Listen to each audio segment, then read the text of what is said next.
দেখে মনে হবে হয়তো চলছে কোনো চলচ্চিত্রের শুটিং। সে কারণেই হয়তো বিশাল এ জনসমাগম। আসলে ভারতের তামিলনাড়ুর মাদুরাই জেলার রাজনৈতিক এক সমাবেশের চিত্র এটি।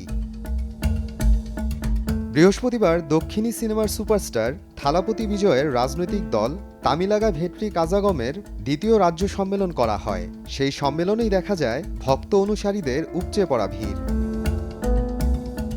সেখানেই হাজারো সমর্থকের সামনে বিজেপিকে আদর্শগত শত্রু এবং ক্ষমতাসীন ডিএমকে রাজনৈতিক প্রতিদ্বন্দ্বী ঘোষণা করেন বিজয়। যদিও ভারতের মূলধারার গণমাধ্যমগুলো বিজয়ের এই বক্তব্য এড়িয়ে গেছে, কিন্তু দক্ষিণ ভারতের স্থানীয় সংবাদ মাধ্যম আর সামাজিক মাধ্যমে সেই ভাষণ পুরো ভাইরাল। চলচ্চিত্রের সুপারস্টার থালাপতিকে রাজনৈতিক সমাবেশে দেখে অবাক হয়েছেন অনেকেই। সবার মনে একটাই প্রশ্ন, হুট করেই ক্যারিয়ারের শীর্ষে থাকা নায়ক কেন নেমে এলেন রাজনীতির মাঠে?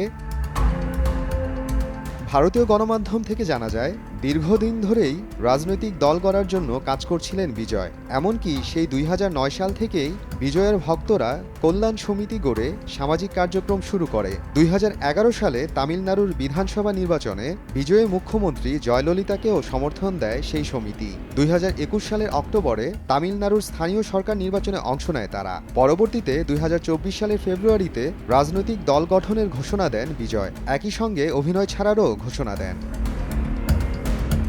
দল ঘোষণার 8 মাস পর অক্টোবরে প্রথম জনসভায় অংশ নেন তিনি। এমনকি ঘোষণা দেন আসন্ন রাজ্য বিধানসভা নির্বাচনে তার দল রাজ্যটির 234টি বিধানসভা আসনের প্রতিটিতে প্রার্থী দেবে।